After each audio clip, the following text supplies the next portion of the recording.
Tomorrow night, it will get buck wild up in here.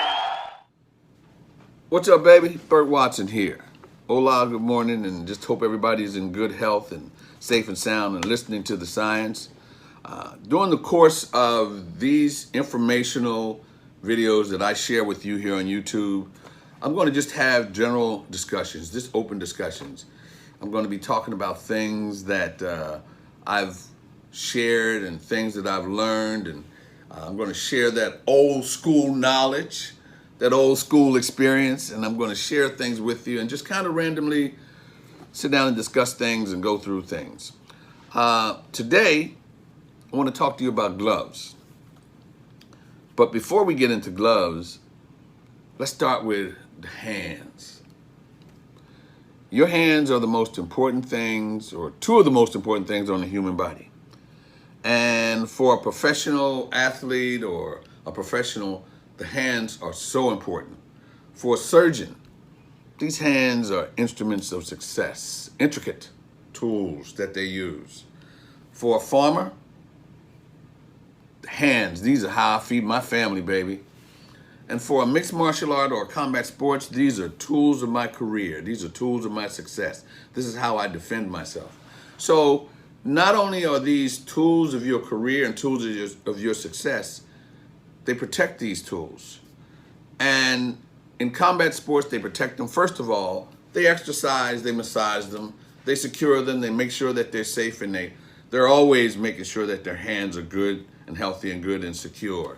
Some of them even get manicures. But then before training or before a fight, they wrap their hands. And most of the time they wrap their hands, they use a regular old school 2-inch gauze, or sometimes they use this neoprene stretch that they wrap their hands. And once they get their hands wrapped, then they'll cover that up with this tape, 2-inch white tape that they use to cover up the gauze or the neoprene. Now, when they wrap their hands, they wrap them to protect them. They make sure that they wrap the top of the fingers to about right here, the knuckles, the top of the hand, and the wrist. So they are actually protecting the fingers, the knuckles, and these 5 metacarpal bones in your hand. And each hand has 5 of them in it. So they protect these with the wrap so that when they're punching, throwing punches, or grabbing, the likelihood of breaking them is they lessen the likelihood of breaking them. So they wrap these hands, and then once these hands are wrapped, then they put gloves on them. Now, in boxing, they used just a regular glove with a thumb attached that looks like this. And this glove comes in various ounces depending on the weight category that they're fighting. You got 8-ounce gloves for guys 115 to about 140, maybe, and then you got 10-ounce gloves for your bigger guys, and even your super heavyweight, you got 10-ounce gloves. But these are the gloves, and everybody used these gloves for boxing. These gloves are manufactured and made by some of them Everlast, some of them Reyes, but I happen to use the best manufacturer in the business, okay? I'm gonna throw a little sleazy plug in here, but Building Your Brand is the manufacturer that makes these gloves for me. You can see they're Burt Watson gloves.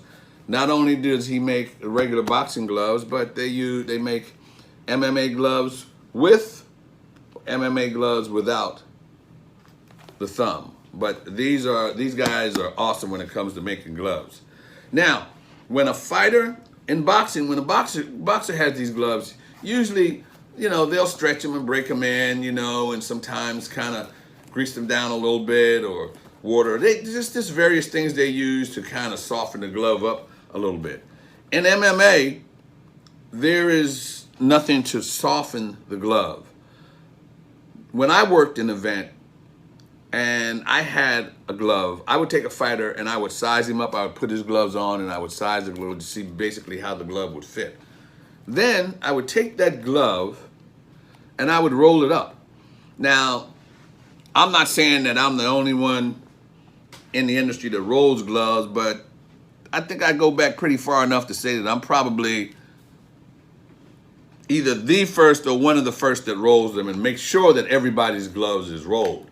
And the reason you do that, because when fighters get these gloves, they get these gloves like this, and they're pretty stiff and they're pretty hard.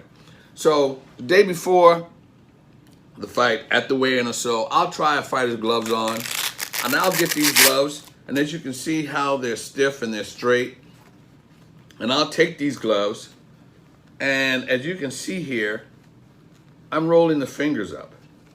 And that's to give them flexibility, to give them a little security when the fighter wants to grip or grab.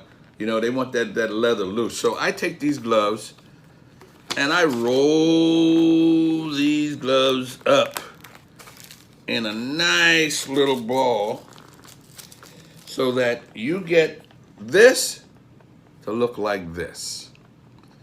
Now, when you got these gloves rolled up like this and you put them in a packet overnight and it sits overnight 24 hours, this turns into this, and when a fighter gets them, he is good and ready. He is ready to go. And these gloves are good, they're comfortable. As you can see, the fingers are already in there, and that's perfection, ladies and gentlemen. That's how you roll a glove. And the reason you roll these gloves so that when the fighter gets them, they're not as hard, they're a little bit more flexible, and they're easier and they're loose. Now, very true, because of the way that these gloves come out and the fingers and the way that they're made, you know, you're not gonna be able to stop a guy from poking a guy in the eye. That's gonna happen. That's because that's the way the gloves are made. And then in MMA and combat sports, you know, the object is you throw a punch, your hands closed, but sometimes you throw a punch to grab. So it's kind of hard to do both at the same time. But, you know, the glove is soft and have been secured, and I usually have these gloves sit overnight. I also, again, I'm using building my brand with the gloves with the thumb or the glove without the thumb. But I also used to, when I worked with the UFC, same thing with the UFC glove. Anytime I got a fighter, I would take these gloves, roll them in here. There's an art to this, ladies and gentlemen. Trust me, there's a real art. I'd roll them up nice and neat and tight. Stretch them on around here. And voila, you got a rolled glove. You got the fingers on the inside. These sit overnight, 24 hours. When the fighter gets these the next day, instead of getting this, he gets this. They're soft, they're secured, and not only that, but he can put them on. He doesn't have to stretch them out. He doesn't have to worry about it. He doesn't have to spend 10 or 15 minutes sitting in the corner trying to roll these gloves.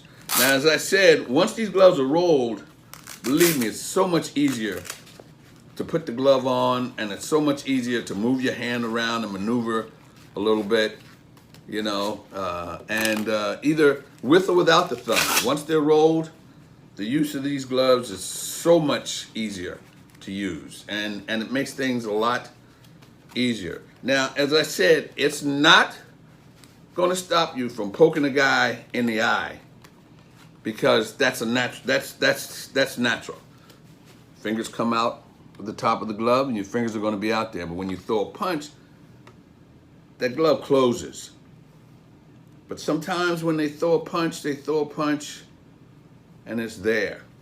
So it's not always intentional, and I'm not saying it's not intentional, but for the most part, most guys, when they throw that and they poke a guy in the eye, it's pretty much an accident. But fighters prefer to have their gloves rolled overnight and secured, so that when they get them the next day, you know, the gloves are soft, they're smooth, they're rolled, they're loosed. And then once the gloves are put on, they put white tape on the top, and then they secure them on the wrist at the top. Red for the red corner, blue for the blue corner. Now, this is also something that I'd like to take a little credit for. You know, when I started working in MMA back in 2000, I think somewhere around UFC 60 or so, because of the fact that the fighters were in the cage and everybody had the same gloves and the same white tape on. If they were down on the ground and you saw nothing but this, you didn't know who you were looking at. So I came up with the thought process of, you know what I'm going to do? I'm going to switch that up. I'm going to put red tape on top of the red fighter, blue tape on the blue fighter. Now, I'm not saying that that's the first time that's been done. I've seen it done before, but in MMA, I'm going to take the juice for that one, okay, baby? Because that's kind of when it came into prominence, and everybody now uses red tape and blue tape. But I just wanted to kind of go over a little bit with you about the gloves. I hope you got a little bit of a lesson on that, about rolling these gloves, the purpose of the gloves, and some gloves with and without, and again, building your brand. Best glove makers I know, baby. Till the next time, this is Burt Watson. See ya. Be sure to tune into my YouTube channel, baby. Always. Peace. Tomorrow night, it will get buck wild up in here.